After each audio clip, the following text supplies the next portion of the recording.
Ang mekaniko ko, ayan, no, nandiyan sa labas, oh. Ako customer, ako nagagawa. Napaka tumindi.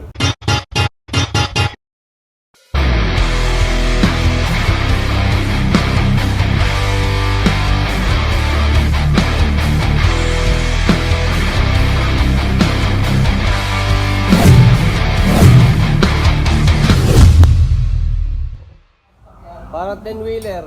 Hihi! Kinakalas na. Okay. Andito tayo ngayon sa Lapok Works. Tapos kinakalas ni Boss Rafi ang ating laruan. Yung mga tubig dun sa loob kanina. Siguro nag-moist. Kasi laging nauulanan. Tagulan na ngayon eh. Pinapakalas ko sa kanya kasi ipoport natin.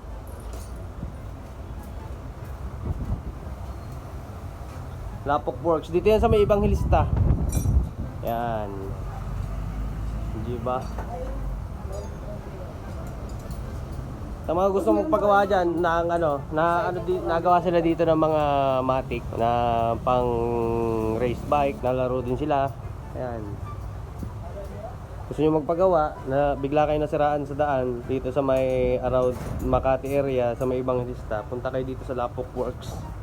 Dito yan sa may kantuhan ng labas tayo. Dito sa may kantuhan ng ibang hilista, malapit dito sa may 7-Eleven. Yan o.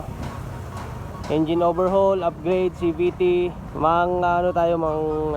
mambubudol tayo kasi ito shop ng tropa. Dito tayo magagawa, di ba? Kompleto sila sa gamit dito.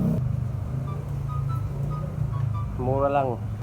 Lapok Works. Ito lagi nga yung niya, may malakas na marangada. Paano mapait natin? Bago natin dalhin sa bago natin ayusin, paandarin muna natin, di ba? Wala pang 2 minutes. Kalas na. Yun lang 'yon. Tangin lang 'yan, ang bilis. Oh. Ang linis, isa lang cams, pero for DOHC. Ay, hindi pala DOHC ba ito? Hindi Pero 4 ang barbula. Yan pwede sa Mio yan.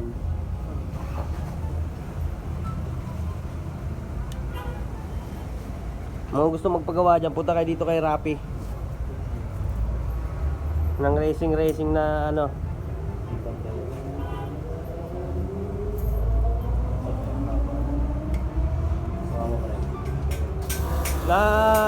nakikita naman yan sa nakikita yan sa Google Maps, Lapok Works. Kita na ba ito sa Google Maps? Oo. Kita na yan Lapok Works. Sino nakasana ito? Wala pa yan, hindi pa yan, nga kailan na yan. Hindi yan to. Kalas na naman ang makina. Ito ang ginagayon ko sa inyo, yan. Di ba? Ito yung tinigweld dati. Ito yung stator. Pang yata ito Tangin ng stator yan, Oh. Cute size stator. Maliit man, nakakapuwing din. Masakit yan. Try nyo dyang sundutin. Gamit kayo ng singsing, hawak kayo ng singsing, ikapit nyo yung singsing sa something positive. Tapos hanapin nyo yung niyan. Yung may lumalabas na electrification. Masakit din yan, kahit maliit yan. Cute size. Production.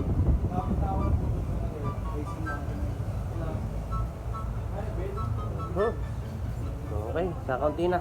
So, kalas na lang yan. Tapos, pag okay na to, nakalas na, tayo na magpo-port nyan. Okay. Ayan, kalas na. Ipo-port ko na lang. Ang ating, stock lang stock lang. Yan ang ating intake. Ating exhaust. Ga 20 pesos at saka Tingnan nyo naman, hindi natin napakinabangan, nasa labas lang, pinasukan na ng tubig ang kanyang dito sa makina niya. Bukas yung sa may ano niya, ito, diba? Ngayon ipoport natin. Ang mekaniko ko, ayan, no, nandiyan sa labas. So, ako customer, ako nagagawa. Napaka tumindi. Port muna natin. Hindi ko ano eh. Ako ang gagawa niyan. Okay, let's go. Oh, nakakautik-utik na. Ang hirap pukayin. Ang hirap pukayin. Mas matigas siya kumpara dun sa mga ano, sa mga Mio, pang Raider. Ang hirap pukayin. Oh, may kantuhan pa. Kailangan ito hindi nasasalat. Dapat smooth lang yan, smooth sailing. Oh. Yun, may kantuhan pa sa part na yan. Nakaumay. Ang tigas dito. Ang tigas kumpara dun sa iba. Sa Raider, pang Wave, pang XRM, pang Mio, yung mga na-port ko na before. Ang dali lang. Ito nako. Talbog ang bala ng ano eh. Taklob ay ang ano ang carbide. Talbog ang carbide. Oh. Sheesh. Okay, konti na lang. Ayos. Inaabot na ng gabi oh. Dilim na tayo.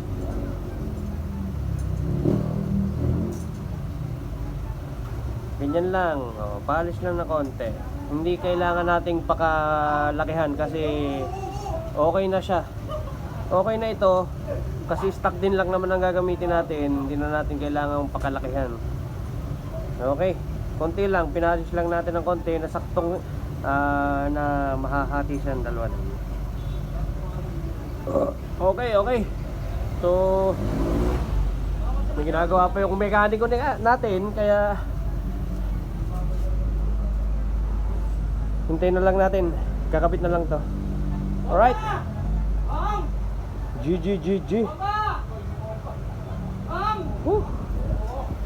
Kamay ko ah. Ganyan. Oh. Kaya yung iba dyan, yung magpapa-port and polish, tapos magre-reklamo kayo sa ano, sa ibabayad nyo, sasabihin nyo mahal. Hindi po matrabaho ang pagpo-port. Matrabaho ang pagpo-port kung alam nyo lang. Tingnan nyo yung ano nya. Ayun o. Para yung manifold nya, halos parang iisa na lang dyan. Ngayon papakinisin ko na lang siya. And kabit natin. Natapos din sa wakas. Pero ang laki ng pagbabago niya na. Ang laki ng hinukay ko dyan. Malaki-laki din ng hinukay ko. Wag lang ma-overport. Kasi pag nag-overport tayo, hindi naman kailangan yung ano, sobrang laki ng porting natin, sobrang laki ng intake natin, pero wala namang power. Ang pagpo-port sakto rin lang. Right? Whew. Refresh na rin.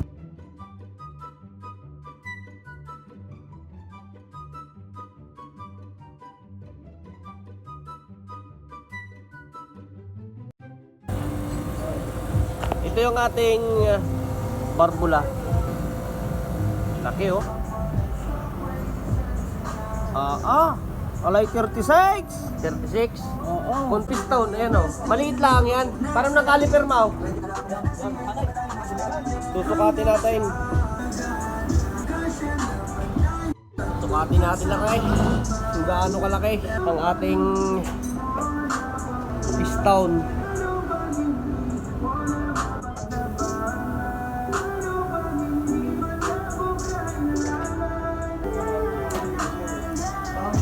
Kahit bali-balik na rin mo 95.6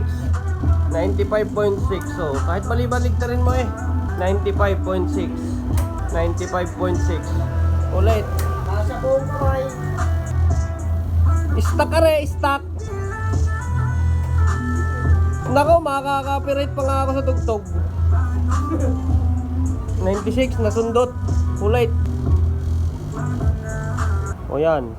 Walang galawan. 96 giliw. 96. Ay, hindi pala. 69. Baligtad. 69 ang sukat na rin. Oh.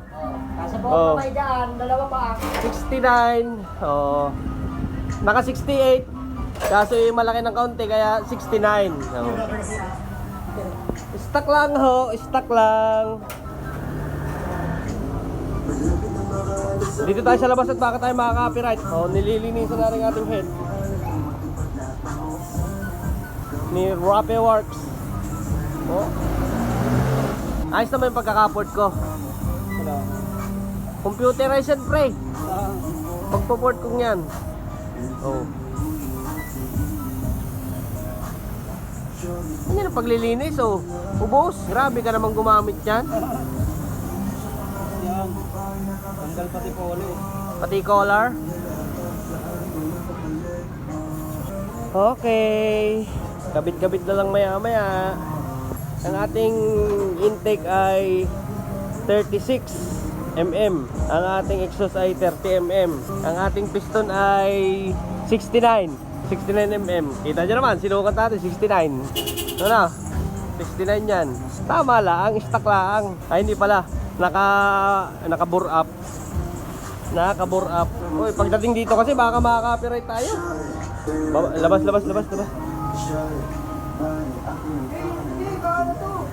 Baka makaka-copyright.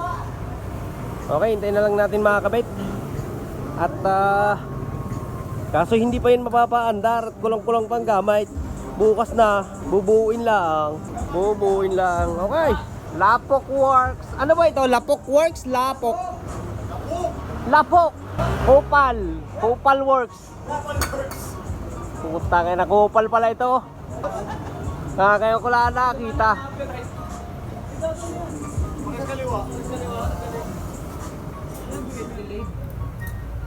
Reading.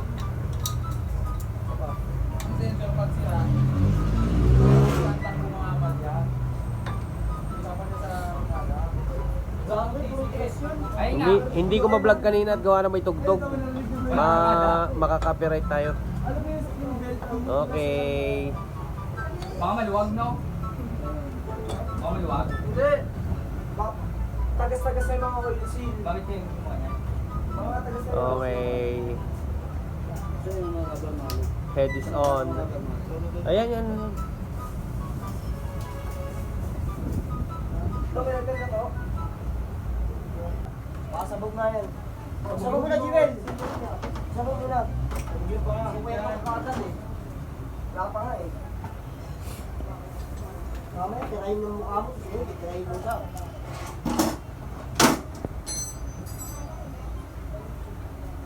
Sarap ng tulog ko na rin mamaya. Buo na ulit ang makina. Dito pa makakatulog na, Ray. Eh, siyempre. Eh hindi pa naandar. Bukas pa rin mapandar eh. Pero kasi tatakahin mo na dito mo. Wag mo lang matawag dito, Rob. Sabi yung sakit. Kaganda ng head. Oo, kalinis. Simpleng-simple. Walang ibang lalaglagan ng tornilyo kundi doon. Sarado lahat. Sabi na, Ray, get rin mo. Ay, siya ka. Sinasabi ko sa'yo, conversion na Sabi niya, baka man malaglag pa rin yung timing chain na rin. Oh ha, nakakabit na ha. Naayos na. Ang tanong. Nakatakbo kaya?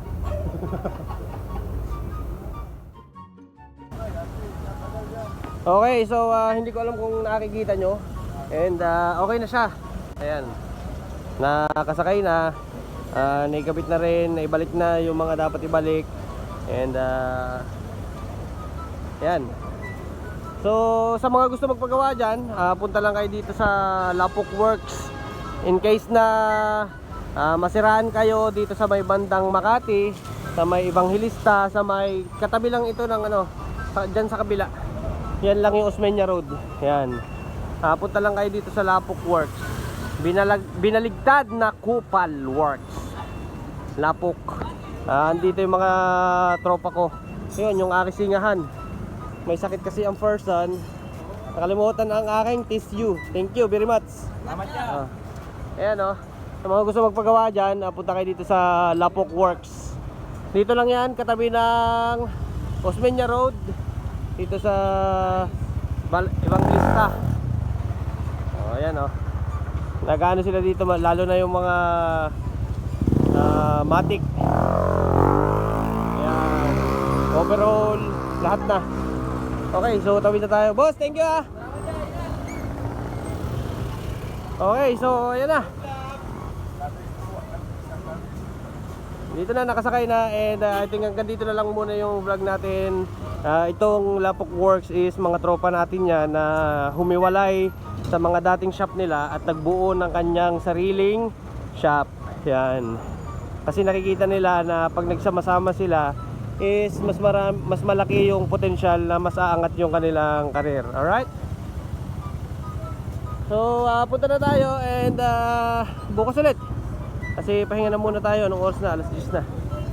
And I think hanggang dito na lang muna ulit. And paki-like, comment, share, and subscribe na lang itong video na ito. And yun. Bye-bye. Bye-bye.